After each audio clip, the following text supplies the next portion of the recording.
থেকে আমি আমার নিজের বুঝেই চলবো। না না না না ছোট ভাইয়া, আপনি এখন থেকে আর নিজের বুঝে চলতে পারবেন না। আমি আপনাকে চলতে দেব না ছোট ভাইয়া। আপনি তো বড় ভাবিকে চেনেন না ছোট ভাইয়া, এমন কোনো কাজ নেই যে সে করতে পারে না। আপনি কি আমাকে ভয় দেখাচ্ছেন?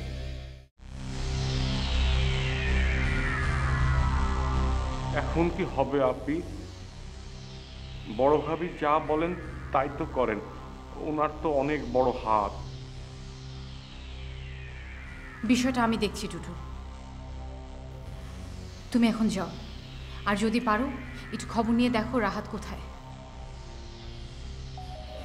ওকে এখানে নিয়ে এসো।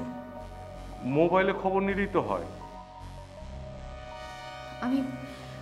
আমি অনেকবার ট্রাই করেছি, কিন্তু ওর ফোনটা বন্ধ পাচ্ছি। ও তুমি একটু ট্রাই করে দেখো না প্লিজ। আচ্ছা ঠিক আছে বড় ভাবি।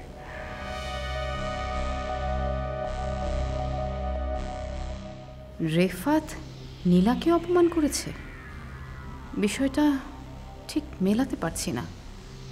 রেফাত নাকি এর মধ্যে চান্দার কোনো হাত আছে, ঠিক বুঝতে পারছি না।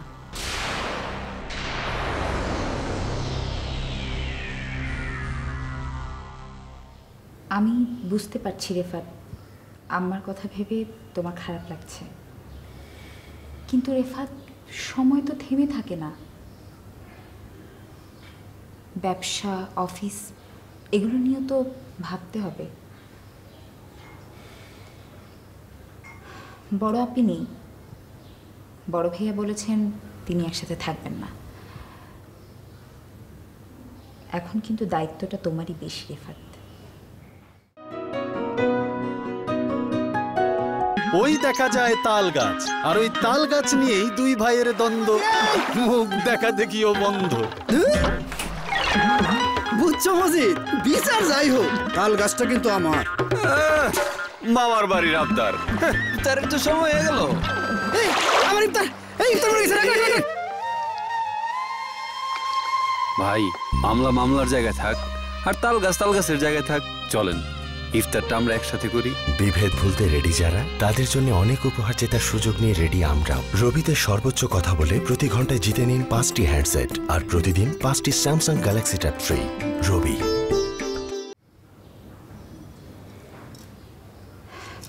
এরপরে যদি কোনো ক্ষতি হয়, দোষটা কিন্তু তোমারই হবে। সবাই বলবে কেন তুমি।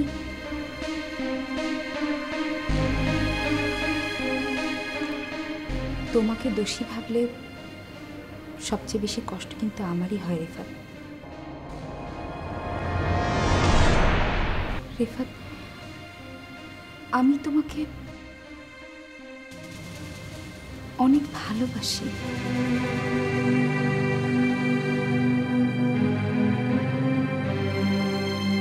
সত্যি তুমি আমাকে ভালোবাসো চান্দা? কেন, তুমি জানো না? আমি তোমার মুখে শুনতে চাই। অনেক অনেক ভালোবাসি রেফাত তোমাকে। তাহলে তো আমার জন্য যা খুশি করতে পারবে, মানে আমি যা চাই। বলো বলো তুমি কি চাও? করবে তো? বলেই দেখো। তুমি তোমার বাবার বাড়িতে চলে যাও।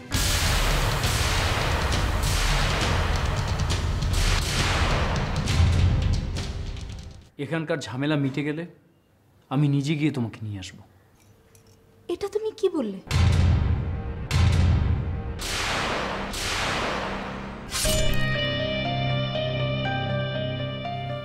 ঠিকই বলছি। তোমার এখনকার কথাবার্তা আমার একদমই সহ্য হচ্ছে না। আমি উল্টাপাল্টা কিছু করে ফেলতে পারি। এক মিনিট রেফাত, আমার কোনো কথা না চান্দা। কাল সকালে বাবার বাড়ি, এটা আমার একটা অনুরোধ।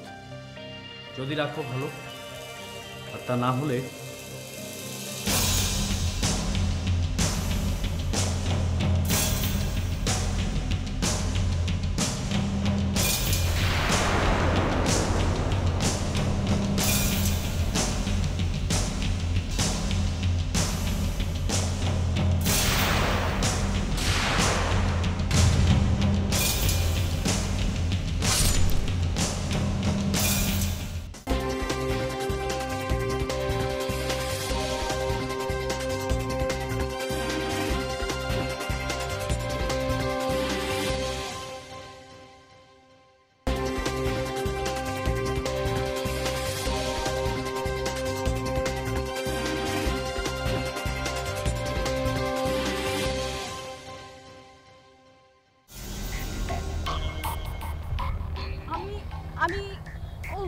করতে পারছি না।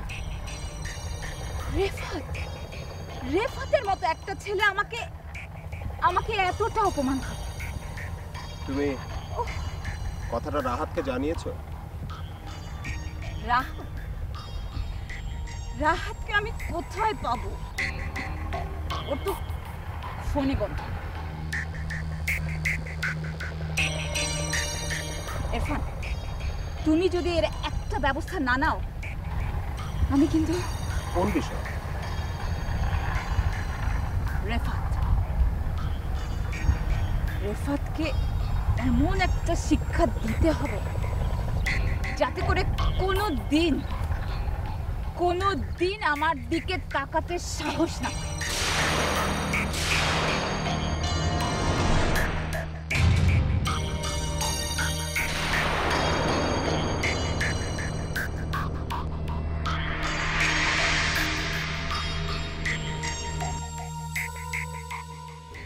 কি ব্যাপার ইরফান, কি দেখছো এমন করে? রেফাত তোমার দেবর নীলা। অমন দেবরের মুখে আগুন। আর স্বামী, যে স্বামী তোমার খবর নেয় না, তোমাকে বাড়িতে নিয়ে যায় না, সেই স্বামীর মুখে কি? সেই কথাটা আগে চিন্তা করো। রেফাত তো রাহাতেরই ভাই।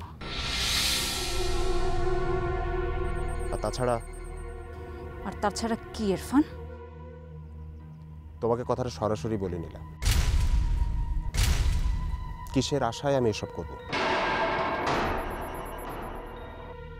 এর আগে তোমার জন্য বিশাখার বিরুদ্ধে দাঁড়িয়েছি আমি, তার মূল্য এখনো আমাকে দিতে হচ্ছে।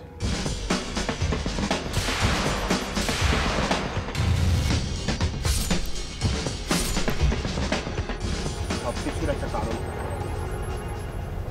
কিন্তু আমি জানি না কোন অনেক স্বপ্নের পিছনে আমি নিজেকে ঘুরিয়ে নিয়ে বেড়াচ্ছি। মানে ইরফান,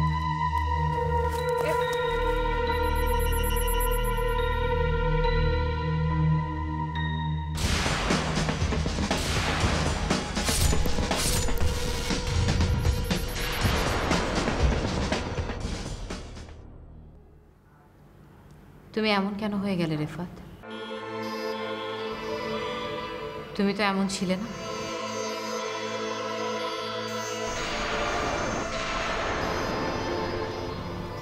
বুঝতে পারছি, আমি বুঝতে পারছি আমার জন্য তোমার। এ শুধু আমার জন্যই নয়, বাড়ির প্রত্যেকটা মানুষ নিজের স্বার্থ ছাড়া কিছুই ভাবছে না।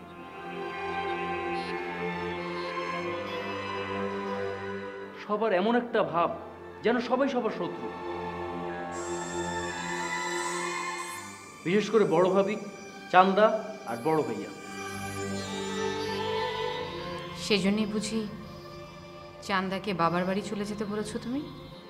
হ্যাঁ, তুমি জানো না ও যে সব কথা বলে। আমি জানি রেফাত, আমি সব জানি। কিছু ঝামেলায় ছিলাম আমি যখন।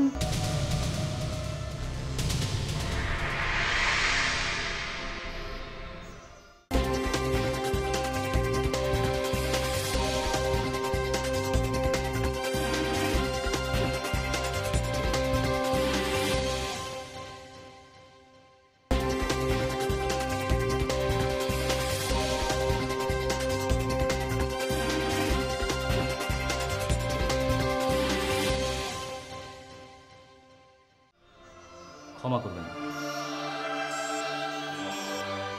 আপনিই তো বিশাখা মার্জিয়া।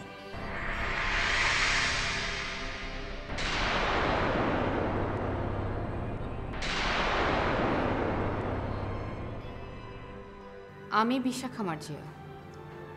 কি ব্যাপার বলুন তো অফিসার? আচ্ছা, আপনার আম্মা রেবা আফসানা, তিনি কিভাবে আহত হলেন? দেখুন, এটা একেবারেই আমাদের আচ্ছা, বিষয়টা আপনি জানলেন কি করে? সেটা না হয় পরে শুনবেন।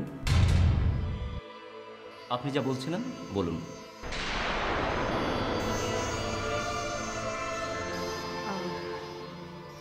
একটা একটা পারিবারিক ঝামেলা হয়েছিল, তাই আম্মা অভিমান করে নিজেই। এটা ঠিক না। আচ্ছা, রাহাত কে?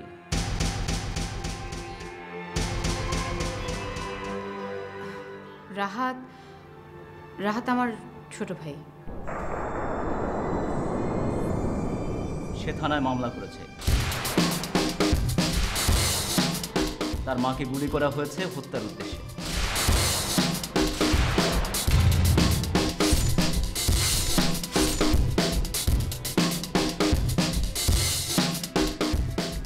রাহাত বলেছে এই কথা? হ্যাঁ, এবং গুলি করেছেন আপনি,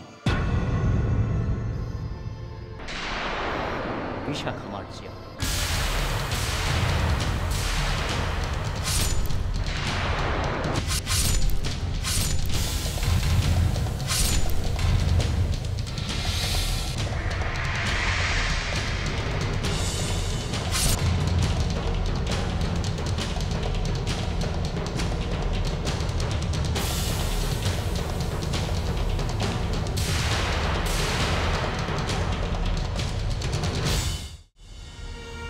আমি তো তোমাদের কাছে আজ পর্যন্ত কিছুই চাইনি।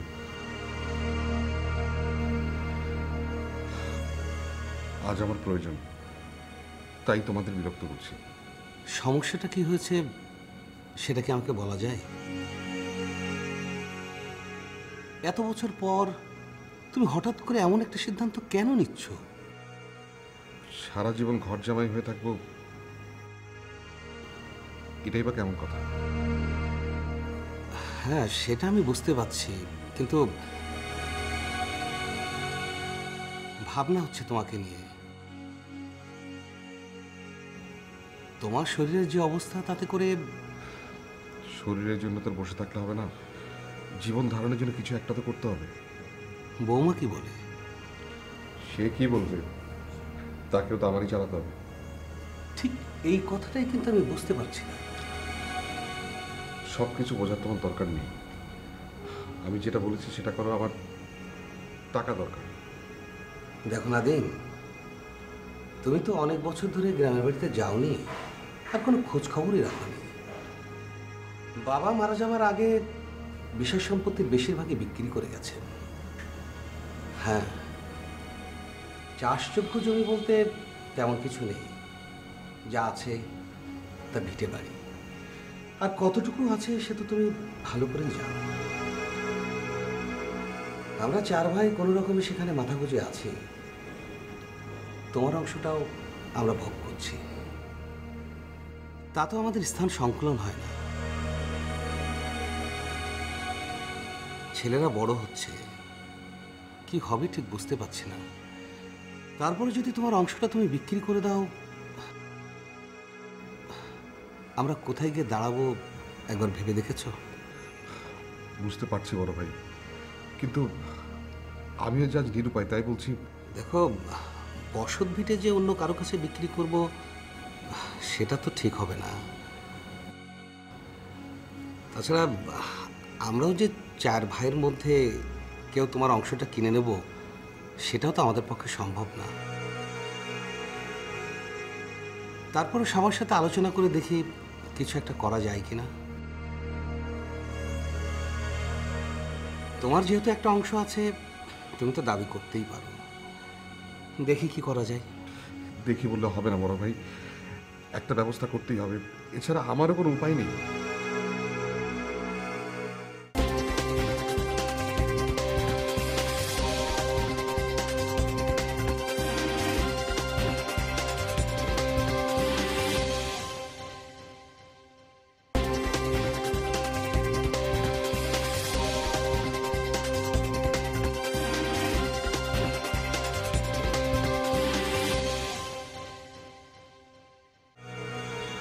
আমাকে তুমি তুমি ভুল বোঝো না।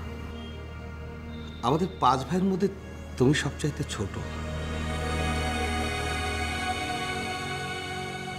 তোমার শারীরিক অবস্থার কথা চিন্তা করলে আমাদের খুব কষ্ট হয়। একটা আস্থা ছিল যে তুমি নিরাপদ জায়গায় আছো, কিন্তু আজ তোমার অবস্থা দেখে বুকটা আমার ফেটে যাচ্ছে। বড় ভাই প্লিজ কেঁদো না, এসব ভালো লাগে না। আচ্ছা, আমি কি তোমার বউর সাথে একটু কথা বলবো? না, তোমাকে যেটুকু বলেছি সেটুকু করলেই হবে। ঠিক আছে, আজ তাহলে উঠি। একবেলা না হয় থেকে যাও। না না, 7টার আগে আমাকে বাড়ি পৌঁছতে হবে। ভালো থেকো, আসি।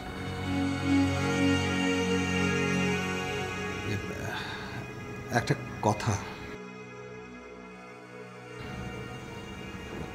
বিষয়টা তুমি অন্যভাবে নিও না। বলো। যদি তোমার ইচ্ছে হয়, মানে যদি সম্ভব হয়, তাহলে তুমি গ্রামে গিয়ে আমাদের সাথে থাকতে পারো।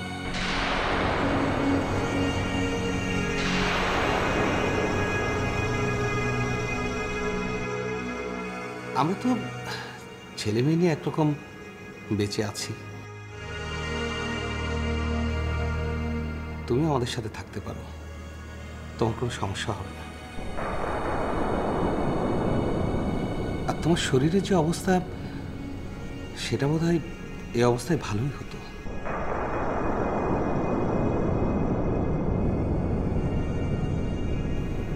তুমি কিছু মনে করো না। আজ তোমার জায়গায় আমার সন্তান হলে আমি ঠিক একই কথা বলতাম। আসি।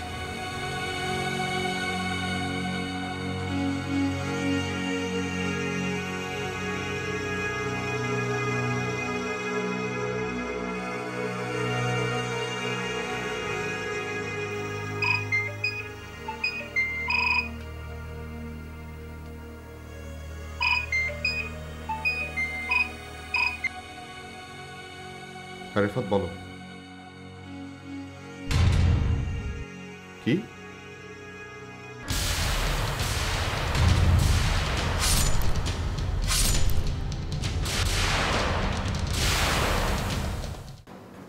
আপনার জন্য আমি কি করতে পারি?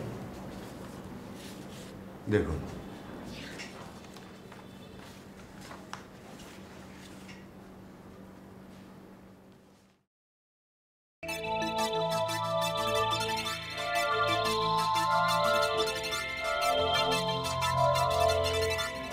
আশ্চর্য, এত তাড়াতাড়ি?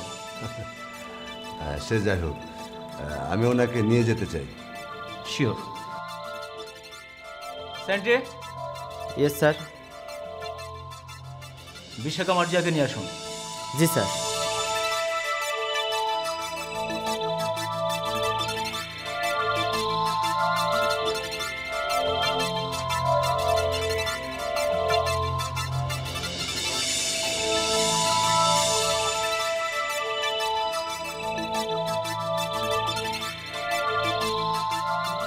আপনার জামিন হয়ে গেছে, আপনি যেতে পারেন।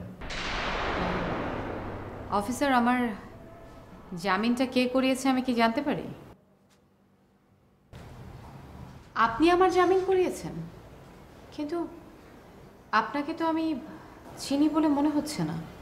আমি ব্যারিস্টার আদনান কবির, আর জামিনটা আমি করেছি ঠিক, কিন্তু যিনি তদবির করেছেন ইনি আপনারই একজন হিতৈষী বন্ধু। আমার বন্ধু? হিতৈষী বন্ধু? প্লিজ আপনি আসতে পারেন, কোনো সমস্যা নেই। Thank you.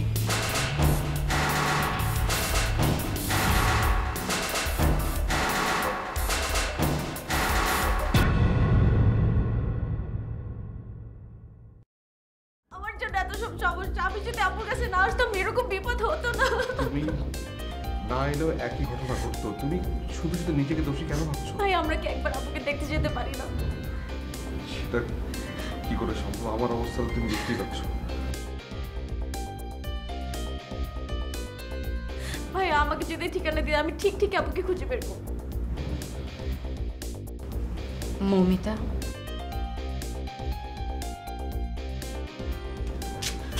আপু তুমি এসেছো আপু? এসব আমি কি শুনছিলাম?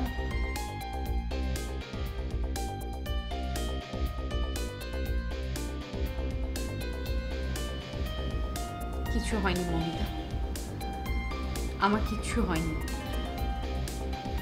তুমি এখন যাও মৌমিতা, তোমার ভাইয়ার সঙ্গে আমার কিছু কথা আছে।